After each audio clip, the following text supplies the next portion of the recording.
The Airbus A320 shuddered violently at 32,000 feet. Captain Mike Brennan gripped the controls as warning lights flooded the cockpit like a Christmas tree gone mad. Beside him, First Officer Danny Torres was already on the radio with air traffic control, his voice steady despite the fear in his eyes. "Mayday, mayday, mayday. Southwest 2847, we have dual engine failure. Repeating, dual engine failure."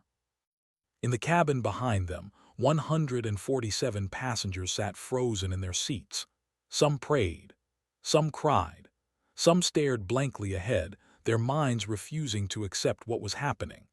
The flight attendants moved through the aisles with practiced calm, though their hands trembled as they checked seatbelts and demonstrated the brace position one more time. "We're losing altitude fast," Danny said, his fingers flying over the instruments. "Mike, we're not going to make it to an airport." Mike's jaw tightened. 23 years of flying, and it had come to this. He scanned the terrain below through breaks in the clouds.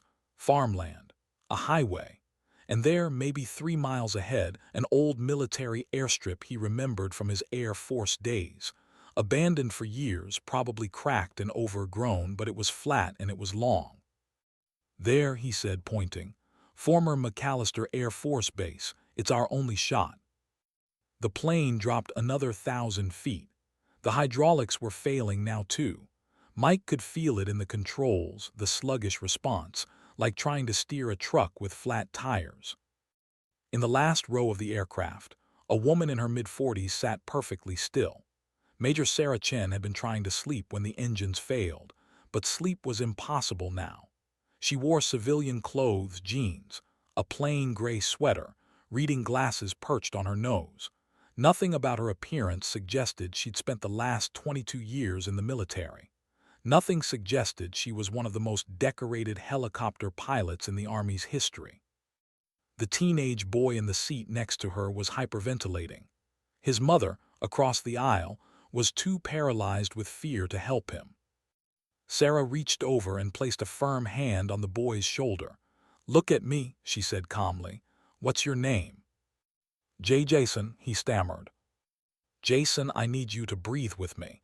In through your nose, out through your mouth. Can you do that?" He nodded, his eyes locked on hers. There was something about her voice, her absolute composure, that cut through his panic.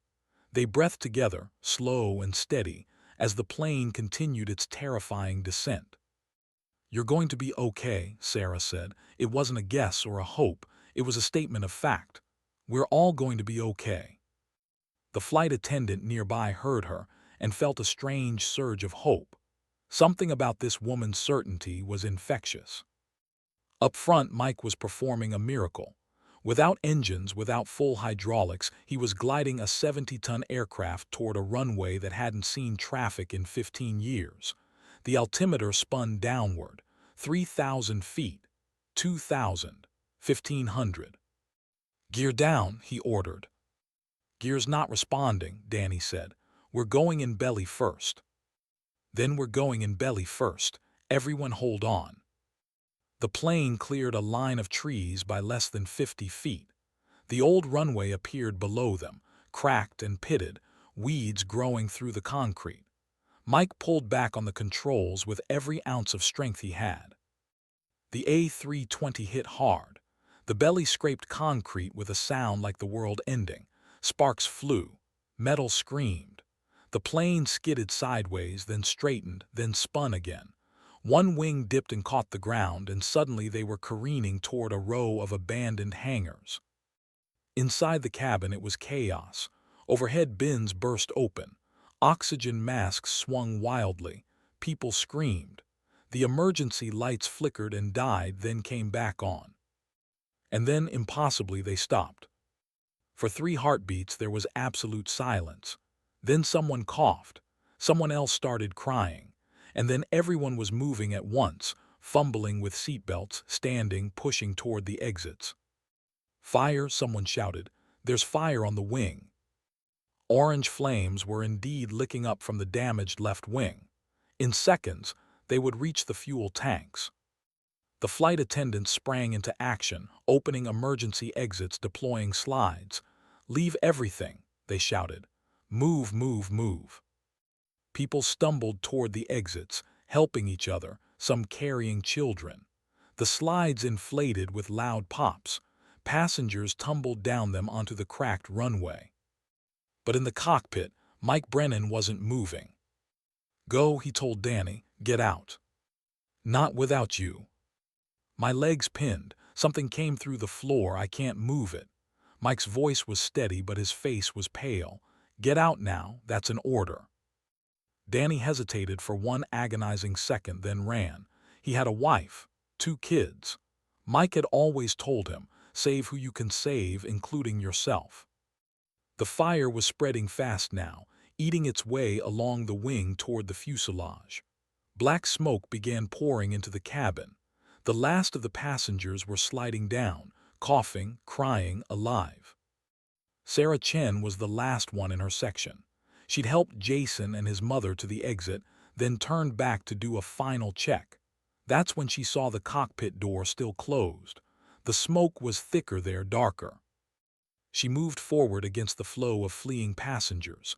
A flight attendant grabbed her arm. "Ma'am, you have to go, now." "Is anyone still in the cockpit?" "The captain's trapped, but there's nothing." Sarah was already moving. She pulled her sweater up over her nose and mouth and pushed through the cockpit door. Mike looked up in shock. "What are you doing? Get out." Sarah took in the situation in one glance. His left leg was pinned under a section of twisted metal where the floor had buckled. The fire was clearly visible through the shattered windscreen now, maybe 30 seconds away. "I'm getting you out," she said simply. "Lady, I appreciate it, but I'm stuck. Save yourself." Sarah knelt beside him and examined the metal.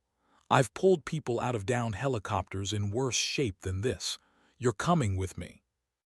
Something in her voice made Mike stop arguing. This wasn't just some panicked passenger. This was someone who'd done this before. Sarah braced her feet and gripped the metal. "When I lift, you pull your leg free. Ready?" "You can't lift that, it weighs." 3, 2, 1.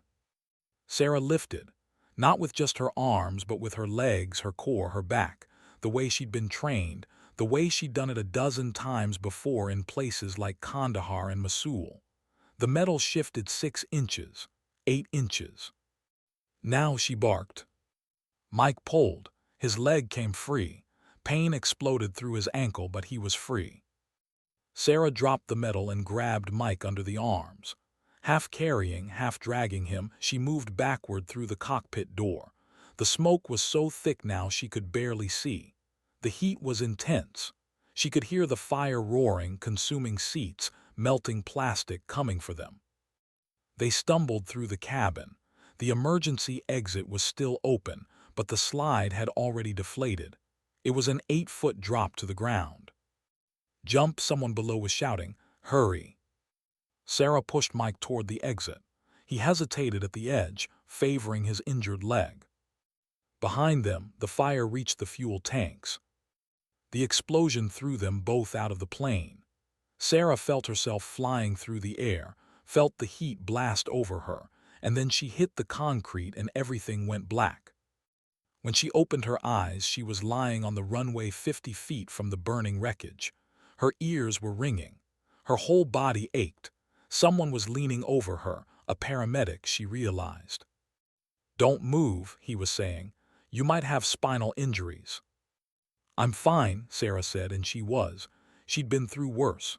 She sat up despite his protests and looked around.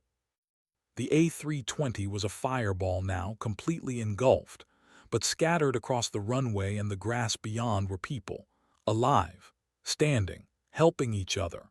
She saw Jason with his mother. She saw flight attendants doing head counts. She saw Mike Brennan sitting on a stretcher, his leg being splinted, very much alive. "You saved him," the paramedic said in awe. "Everyone's saying you saved the captain." Sarah stood up, brushing off her jeans. Anyone would have done the same. But that wasn't true, and they both knew it. Danny Torres appeared, his face smudged with soot. Mike's asking for you, the woman who pulled him out. He wants to know your name." Sarah hesitated. She'd been on leave, heading home to visit her mother in Ohio. She didn't want attention, didn't want questions.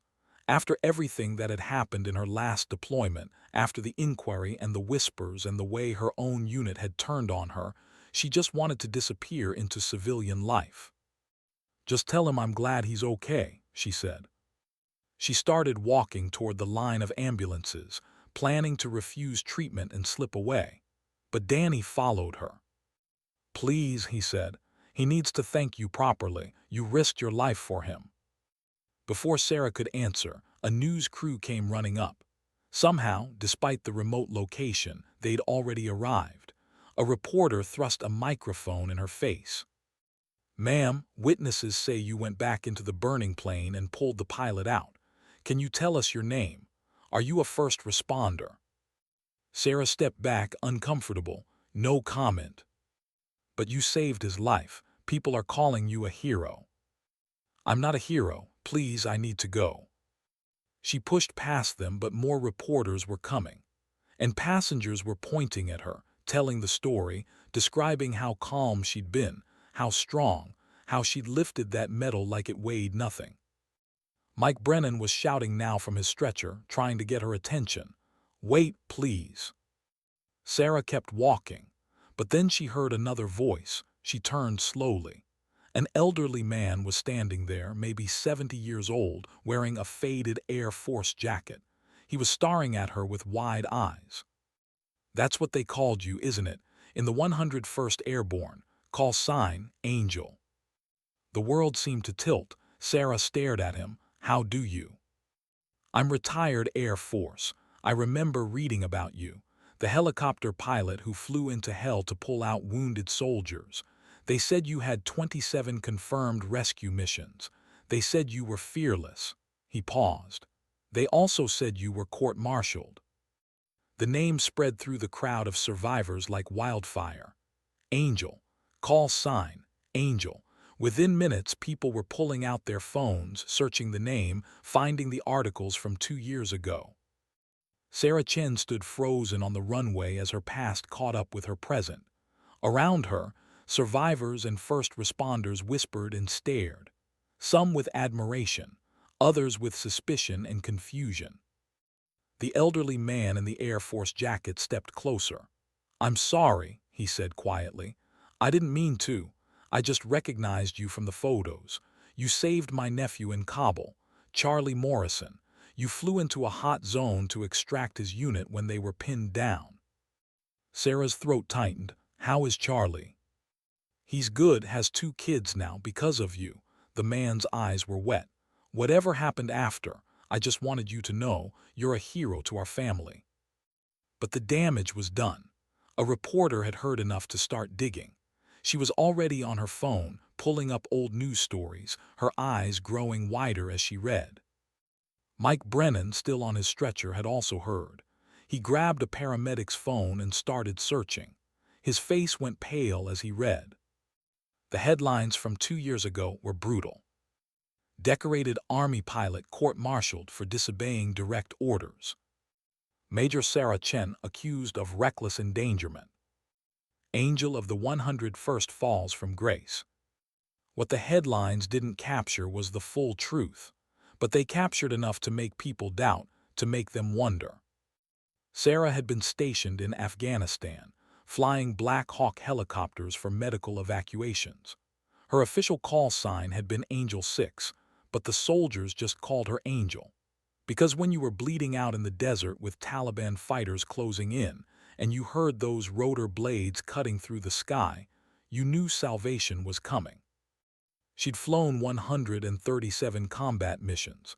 She'd pulled 219 soldiers out of hostile territory.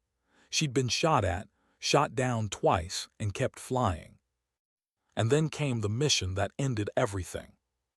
A squad of Marines had been ambushed in a valley the locals called the Devil's Mouth. Surrounded, taking heavy fire, 3 critically wounded.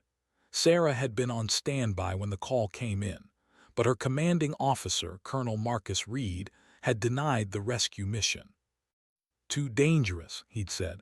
Too much enemy fire. We'll send in air support first, soften the target, then extract tomorrow. Sir, they don't have until tomorrow, Sarah had argued. They have hours, maybe less. That's not your decision to make, Major. But Sarah had made it anyway. She'd climbed into her Black Hawk with her crew and taken off without authorization. They'd flown into that valley with bullets ripping through the fuselage, with RPG rounds exploding around them, with every alarm in the cockpit screaming. And she'd gotten those Marines out, every single one. The one with the sucking chest wound survived. The one with the severed femoral artery survived. The one with the head trauma survived. All because Sarah Chen had decided that some orders were worth disobeying. The military didn't see it that way. Colonel Reed had been furious. He'd brought her up on charges, disobeying a direct order, reckless endangerment, unauthorized use of military equipment. The fact that she'd saved lives didn't matter. What mattered was the chain of command. The court-martial had been swift. Sarah's defense was simple. She'd sworn an oath to protect American lives, and that's what she'd done. But the panel of officers had families, careers, their own chains of command to worry about. They'd found her guilty. Dishonorable discharge had been on the table. In the end, they'd gone with a general discharge under less than honorable conditions. 22 years of service ended. Her pension reduced. Her reputation destroyed. The worst part hadn't been the verdict. It had been watching the other pilots, her friends, the people she'd flown with, distance themselves from her. Some had testified against her. Others had simply stopped returning her calls. In the military, loyalty to the chain of command came first. Loyalty to Sarah came nowhere. Now standing on this runway in rural Kentucky, Sarah felt it all flooding back. The shame, the anger, the crushing sense of betrayal. A young reporter pushed forward, phone extended to record. Major Chen, is it true you were court-martialed? Did you really disobey orders? Sarah said nothing. She started walking again, faster now. Did you put soldiers' lives at risk? She saved them, the elderly Air Force veteran shouted. My nephew is alive because of her. But she broke military law. To hell with military law. She did what was right. The argument erupted around her, but Sarah kept walking. She made it to the edge of the runway where the emergency vehicles were parked. She just needed to find a quiet ambulance, get checked out, and disappear.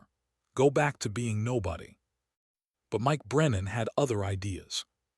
Despite his injured ankle, despite the paramedics trying to load him into an ambulance, Mike had pulled himself up and was hobbling toward her on makeshift crutches someone had found.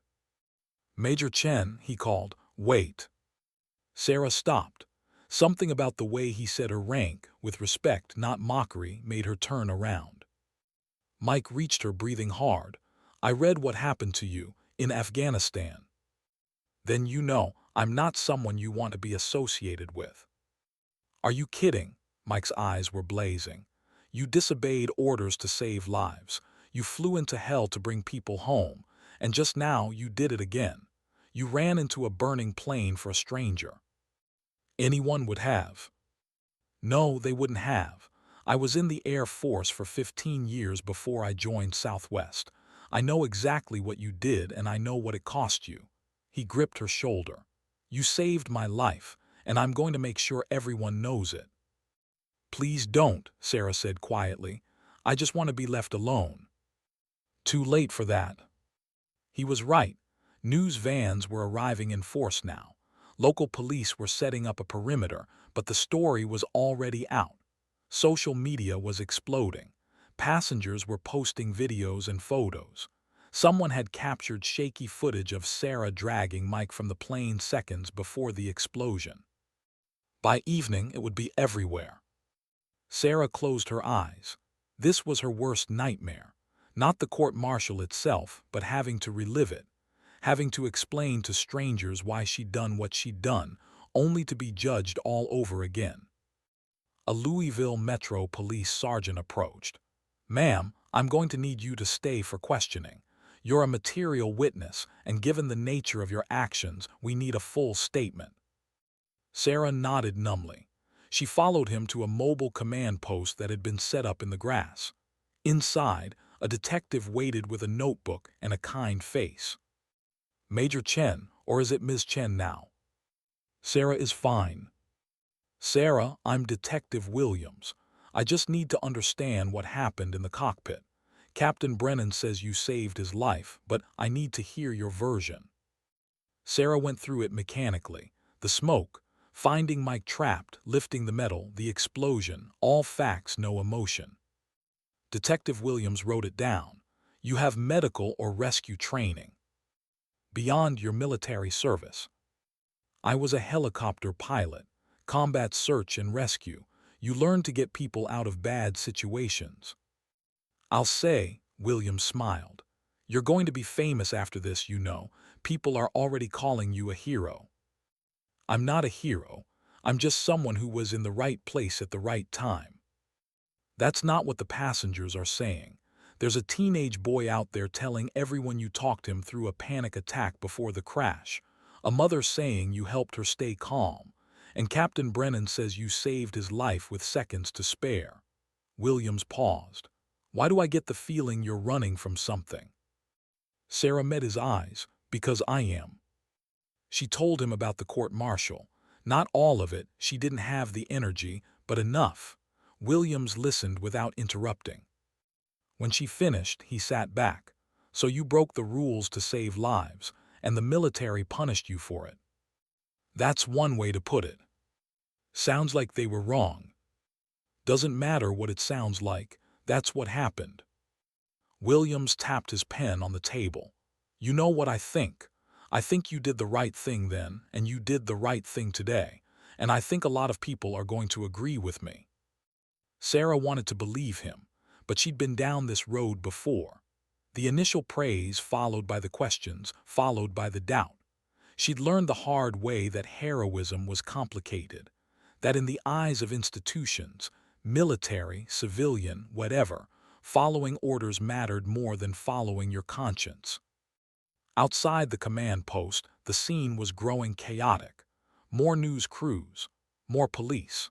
The FAA and NTSB had arrived to begin their investigation, and standing in the middle of it all was Danny Torres, giving interview after interview, telling everyone who would listen about the woman who'd saved his captain's life. "She was fearless," Danny was saying into a camera. "When everyone else was running away from the fire, she ran toward it. She's a genuine hero." Sarah watched through the window and felt sick. This was spiraling out of control. Her phone buzzed. She pulled it out and saw dozens of missed calls and messages. Her mother, old friends from the service, even a few reporters who'd somehow gotten her number. She ignored them all except one. The message was from Charlie Morrison, the soldier the Air Force veteran had mentioned, the nephew she'd rescued in Kabul. "Angel just saw the news. You saved another life. You're incredible. Never let them make you think otherwise. Always grateful. Charlie." Sarah felt tears prick her eyes. She blinked them back hard. A commotion outside made everyone look up. A black SUV had pulled up to the perimeter, and someone important was getting out. Sarah's stomach dropped when she saw who it was. Colonel Marcus Reed, retired now but still carrying himself like he owned the world. The man who'd court-martialed her. The man who'd ended her career. What was he doing here? Detective Williams saw her face. "You know him." "Unfortunately." Reed was talking to the police, flashing some kind of credentials, demanding access to the scene. After a moment, they let him through. He walked straight to the command post, his eyes locked on Sarah. "Major Chen," he said, not a greeting, a statement of fact. "Colonel Reed," Sarah kept her voice level, "what are you doing here?" "I live in Louisville now, consulting work. I heard about the crash on the news and then I heard your name." He looked her up and down with barely concealed contempt. "Still playing hero, I see." "Still playing judge, I see." Reed's jaw tightened. "What you did today was reckless. Running into a burning plane, you could have been killed, you could have made the situation worse. But I didn't. Captain Brennan is alive because of what I did. One lucky outcome doesn't justify the risk, just like in Afghanistan. You got lucky that those Marines survived, but you violated orders, you endangered your crew, and you undermined military discipline. Detective Williams stood up. Sir, I'm going to have to ask you to leave. This is an active investigation. I'm not going anywhere, Reed said. I have information relevant to this woman's character. Information the public needs to know before they make her out to be some kind of saint. Get out, Sarah said quietly. You've done enough damage to my life. I did my duty. I enforced the rules. If you couldn't handle the consequences, I handled them just fine. I lost my career, my reputation, and most of my friends, all because I chose to save lives instead of following your cowardly orders. Sarah's voice was rising now, 2 years of suppressed anger finally breaking through. You sat in your air-conditioned office and condemned men to death. I flew into a war zone and brought them home. We are not the same. You arrogant. That's enough. Detective Williams stepped between them. Colonel, you need to leave now, or I'll have you removed. Reed looked like he wanted to argue, but something in Williams's expression made him back down. He turned to Sarah one last time. This isn't over. The truth about what kind of person you are will come out. He left. The command post fell silent. Sarah sat down heavily, her hands shaking. All the composure she'd maintained since the crash was cracking. Detective Williams sat beside her. That guy's got a problem with you. That guy destroyed my life because I made him look bad. He gave an order that would have gotten people killed and I disobeyed it. In his mind, that's the worst sin possible. In my mind, you're a hero, today and 2 years ago. Sarah looked at him. You don't even know me. I know enough, and I'm pretty good at reading people. Williams handed her a bottle of water. Here's what's going to happen. You're going to give me your statement, and then you're going to walk out there and face those cameras. Not because you want to, but because those people deserve to hear from the woman who helped save their lives. I don't know what to say to them. Tell them the truth. That's all anyone can ask. Sarah took a long drink of water. Outside, the sun was setting, painting the sky orange and red. The burned wreckage of the A320 sat like a memorial on the old runway, but scattered around it were over 100 people who were still breathing, still alive. She thought about Jason, the scared teenager, about Mike Brennan and his injured leg, about all those passengers who'd walked away from a crash that should have killed them. And she thought about those Marines in Afghanistan, the ones Colonel Reed had been willing to sacrifice. Maybe Detective Williams was right. Maybe the truth was worth telling.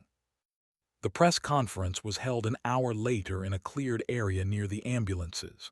Sarah stood at a makeshift podium, really just a music stand someone had found, with Detective Williams on one side and Captain Mike Brennan on the other. Mike had refused to go to the hospital until after Sarah spoke. He stood on his crutches, his presence a silent testimony. The crowd of reporters was larger than Sarah had expected. Local news, national news, even some international crews. All of them with cameras pointed at her, waiting for her story. Sarah gripped the sides of the music stand and looked out at the sea of faces. Her heart was pounding, but her voice came out steady. 22 years in the military had taught her how to project calm even when you felt anything but. My name is Sarah Chen. I'm a former Army helicopter pilot. Today I was a passenger on Southwest Flight 2847. When the plane crashed, I helped Captain Brennan exit the aircraft. That's all I did. The real heroes are the flight crew who evacuated everyone safely, and Captain Brennan and First Officer Torres who landed this plane against impossible odds. Major Chen, a reporter called out, is it true you were court-martialed 2 years ago? Sarah had known this question was coming. She'd planned to deflect it to keep the focus on today. But as she opened her mouth to give some diplomatic non-answer, she saw Colonel Reed standing at the back of the crowd, his arms crossed, a smug expression on his face. He was waiting for her to run, to hide, to be ashamed. Something inside Sarah shifted, a decision crystallized. "Yes," she said clearly. "I was court-martialed. I was found guilty of disobeying a direct order and given a general discharge under less than honorable conditions." The reporters erupted with questions, but Sarah held up a hand. "Let me tell you what happened. I was stationed in Afghanistan flying medical evacuations. One day, a Marine squad was ambushed and surrounded. 3 men were critically wounded.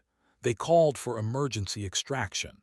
My commanding officer denied the mission, saying it was too dangerous. He wanted to wait for air support." Sarah's voice grew stronger, but those Marines didn't have time to wait. "They were bleeding out, so I made a choice. I took my helicopter and my crew and we flew into that valley. We took heavy fire. We nearly didn't make it, but we did make it. And we brought those Marines home alive." She paused, looking directly at the cameras. "The military court-martialed me for disobeying orders. They said I was reckless, that I endangered my crew, that I undermined the chain of command. And technically they were right. I did disobey orders, but I saved 3 lives, and I'd do it again." Mike Brennan spoke up, his voice carrying across the crowd. "She did it again today. I was trapped in that cockpit. The plane was on fire. Major Chen had every reason to save herself. Instead, she came back for me. She risked her life for a stranger. That's not recklessness. That's courage." Danny Torres had pushed his way to the front of the crowd. "I was in the Air Force before I became a commercial pilot. I know what Major Chen did in Afghanistan. She flew over 100 combat missions. She saved over 200 soldiers. She's one of the most decorated pilots in Army history, and her own command threw her away because she valued human life over bureaucracy." A female reporter Sarah recognized from CNN spoke up. "Major Chen, do you think the military was wrong to court-martial you?" Sarah chose her words carefully. "I think the military has rules for good reasons. The chain of command exists to keep people safe and maintain order. But I also think that rules have to serve a purpose. And when following a rule means letting people die, when you have the ability to save them and you choose not to, that's not order.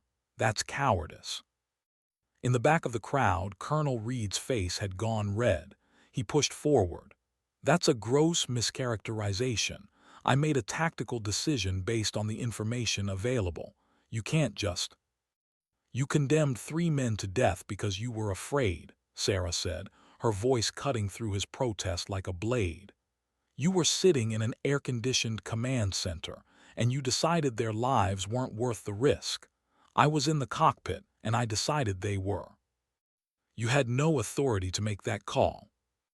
I had a conscience. That was all the authority I needed."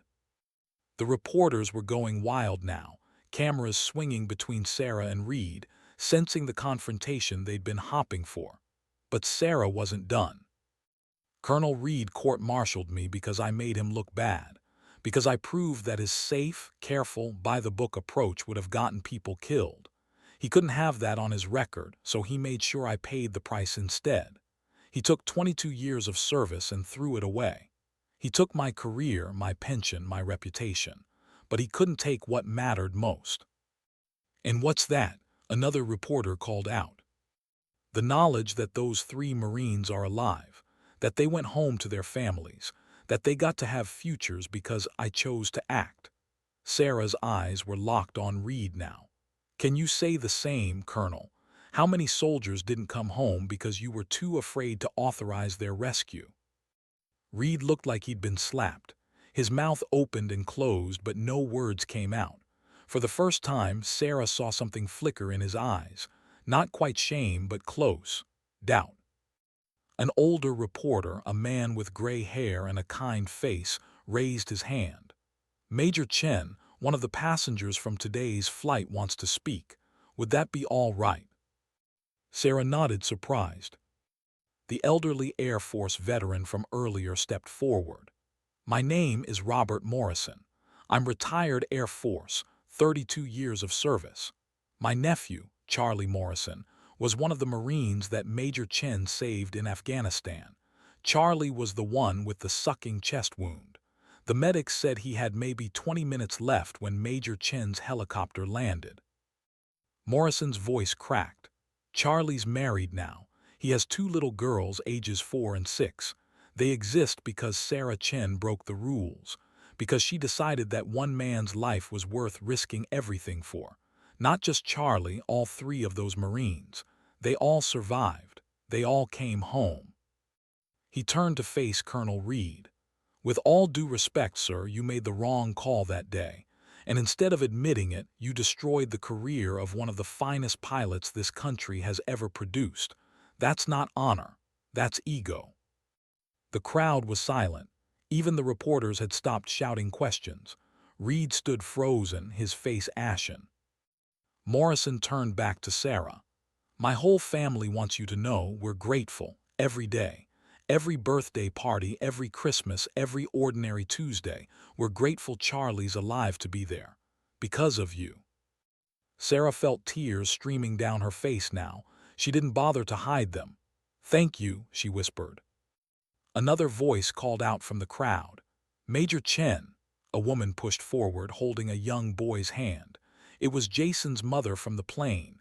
Jason was with her, looking scared but alive. "My son wanted to thank you," the mother said, "for helping him during the crash, for keeping him calm." Jason stepped forward shyly. "You said we'd be okay, and you were right." Sarah knelt down to his level. "You were brave, Jason.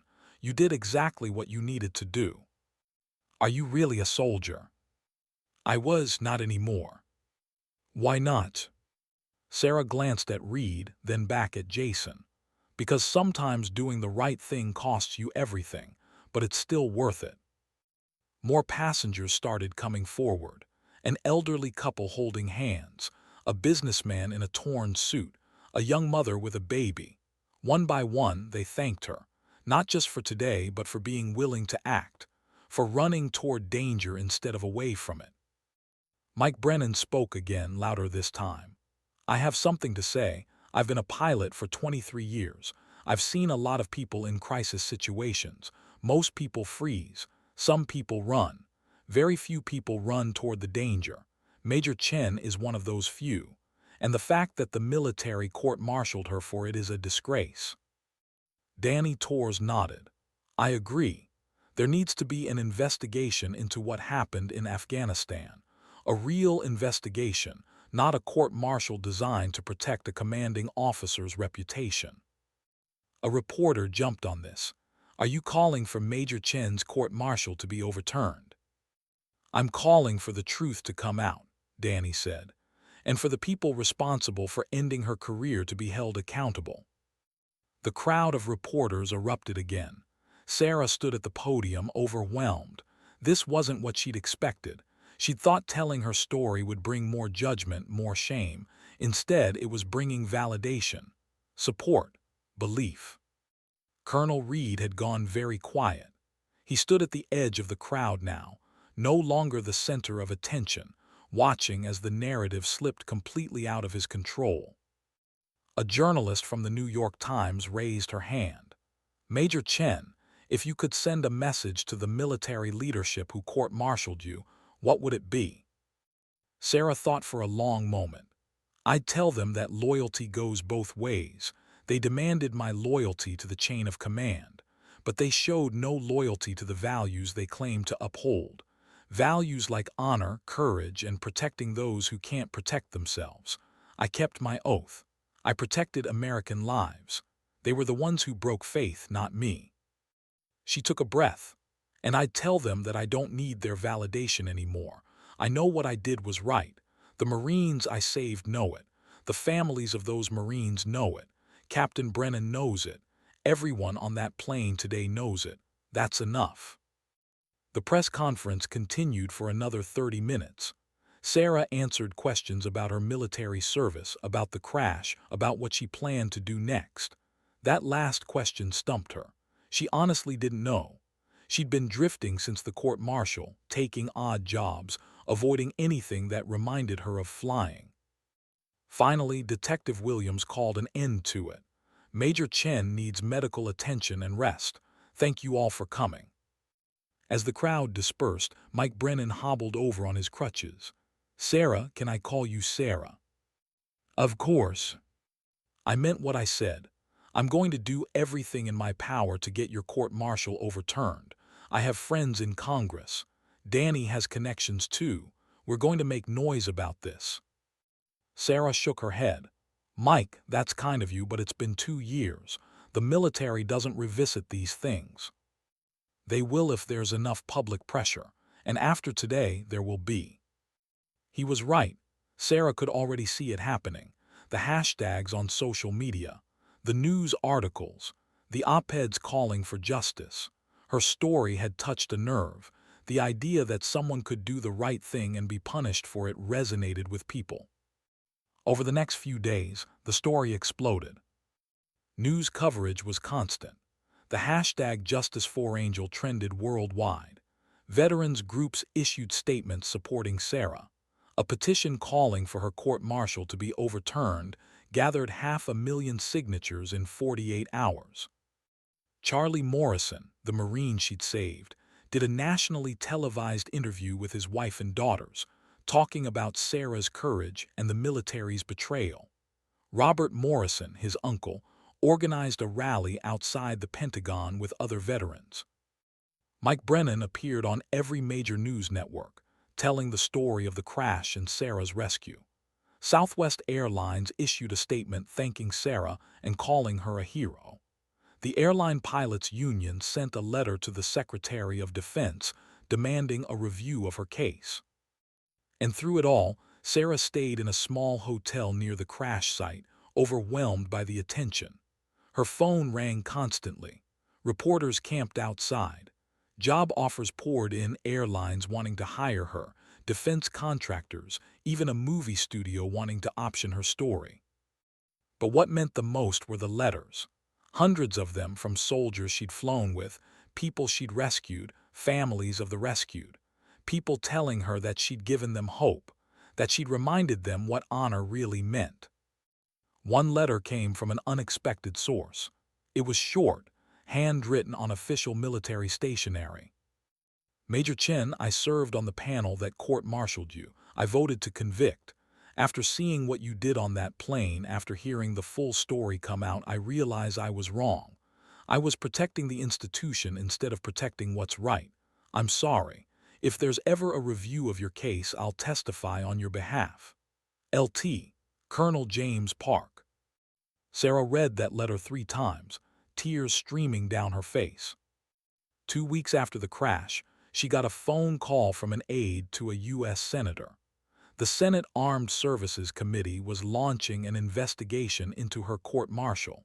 They wanted her testimony. A month later, she sat in a Senate hearing room facing the committee. Colonel Reed was there too, looking diminished somehow, smaller than she remembered. The senators asked her to recount what had happened in Afghanistan. She told them everything: the ambush, the call for help, Reed's refusal, her decision to fly anyway. She told them about the court-martial, about the way her fellow pilots had turned on her, about losing everything she'd worked for. Then they asked Reed to respond. He gave the same justifications he'd given 2 years ago: tactical concerns, risk assessment, chain of command. But this time, with the world watching, with the full context visible, his words sounded hollow. The committee chairman, a senator from Virginia who'd served in the Marine Corps, leaned forward. Colonel Reed, those 3 Marines that Major Chen rescued, do you know where they are now? Reed hesitated. No, sir. One is a firefighter in Oregon. One teaches high school in Texas. One works for the VA helping other veterans. They have families, children, futures. The senator's voice was hard. All because Major Chen disobeyed your order. If she'd followed your directive, they'd be dead. Do you understand that? Senator, it's not that simple. It is exactly that simple. Major Chen made a decision. You made a decision. Her decision saved lives. Your decision would have cost lives, and yet she's the one who was punished. Explain that to me." Reed had no answer. The investigation took 3 months. In the end, the committee recommended that Sarah's court-martial be overturned and her discharge status changed to honorable. They also recommended that Colonel Reed face review for his handling of the situation. The military, facing enormous public pressure, agreed. Sarah's record was cleared. Her full pension was restored. She received a formal letter of apology from the Secretary of the Army. But more than that, she received something she'd lost 2 years ago, her pride. On the day her discharge status was officially changed, Sarah went back to the crash site. The wreckage had been cleared away, but the old runway remained, cracked and weathered. She stood where the plane had come to rest and looked up at the sky. A helicopter passed overhead. For a moment she felt the familiar pull, the longing to be up there, flying, doing what she'd trained her whole life to do. Her phone rang. It was Mike Brennan. "Sarah, did you hear? Southwest wants to hire you, not as a pilot, as their head of safety and emergency response. They want someone who understands crisis situations, someone who keeps their head when everything goes wrong." Sarah smiled. That's incredible." "There's more. The Army reached out. They want to know if you'd consider coming back, flying again, training the next generation of pilots." Sarah's breath caught. Flying again. She thought that dream was dead. "I don't know, Mike, after everything." "You don't have to decide now, just think about it. You've got options, Sarah, real options. Because people finally see what I saw on that plane, what those Marines saw in Afghanistan. You're not just a hero. You're the person everyone wishes they could be when things go wrong. The person who runs toward the fire." After they hung up, Sarah stood on the runway for a long time, thinking. She thought about the scared 18-year-old who joined the Army to pay for college. The young pilot who discovered she loved flying more than anything. The major who'd looked down at 3 dying Marines and decided that orders mattered less than lives. She thought about the darkness after the court-martial, the shame, the loneliness, the feeling that she'd lost everything that mattered. And she thought about the crashed A320, about Mike Brennan trapped in the cockpit, about Jason having a panic attack in row 38, about making the choice, once again, to run toward danger instead of away from it. Her phone buzzed again, a text from Charlie Morrison, the Marine she'd saved. It was a photo of his daughters, both wearing Army t-shirts, both smiling at the camera. The caption read, "They want to be like you when they grow up. Thank you for being someone worth looking up to." Sarah felt something shift inside her chest.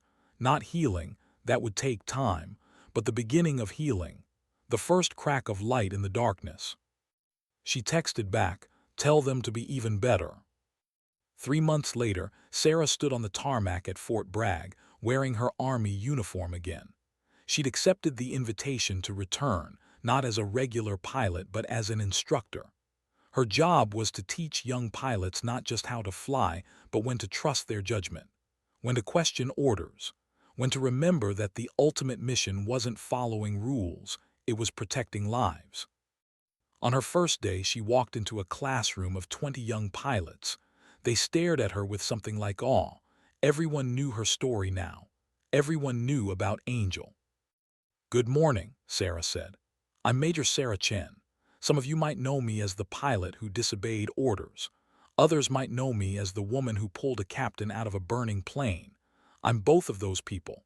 And over the next 12 weeks, I'm going to teach you something the textbooks don't cover: how to make the hard choices, how to know when the right thing and the allowed thing aren't the same, and how to live with the consequences of doing what you believe is right."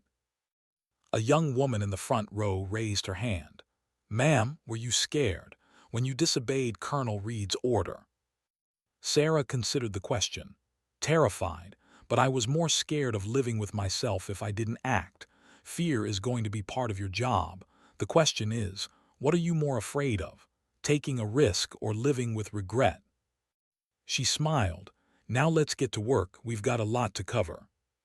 As the class began, Sarah felt something she hadn't felt in 2 years: purpose. She was home.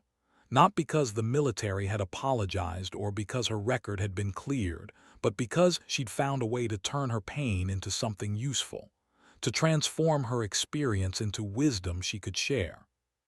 That night she had dinner with Mike Brennan and Danny Torres. Mike's ankle had healed well. He was back to flying, though he said every time he started his pre-flight checks, he thought about that moment in the cockpit when he'd been certain he was going to die. "You gave me a second chance," Mike said, raising his glass. "To my life, my career, my family. I don't know how to thank you for that." "You already did," Sarah said. "You stood up for me when I needed it. You used your voice to tell the truth. That's more than most people would do." Danny leaned forward. "What's next for you, Sarah, besides teaching?" "I don't know. For 2 years I've been running from my past. Now I'm finally ready to build a future," she smiled. "Maybe I'll write a book, or maybe I'll just keep flying and teaching. Either way, I'm not hiding anymore." They talked late into the night, these three pilots bound together by a crash that could have killed them all but instead had given them something unexpected: clarity, purpose, the knowledge that when it matters most, there are still people who choose to do right. When Sarah finally got back to her apartment on base, she found one more letter waiting. It was from Colonel Marcus Reed. She almost threw it away, but curiosity won out. She opened it. The letter was handwritten, not typed. Reed's normally precise handwriting was shaky. "Major Chen, I don't expect you to forgive me. I don't forgive myself. Watching your story unfold, seeing those Marines alive and thriving, understanding what my fear cost you, it's destroyed me. I've resigned my consulting position. I'm done with the military world, but before I go, I need you to know you were right. You were right about the rescue. You were right to disobey. You were right about me being a coward. I've spent 2 years trying to justify what I did to you, but there's no justification. You're a better soldier, a better pilot, and a better person than I'll ever be. I'm sorry. Marcus Reed." Sarah read the letter twice, then carefully folded it and put it in a drawer. She didn't need his apology, but she was glad he'd finally seen the truth. She walked to her window and looked out at the airfield.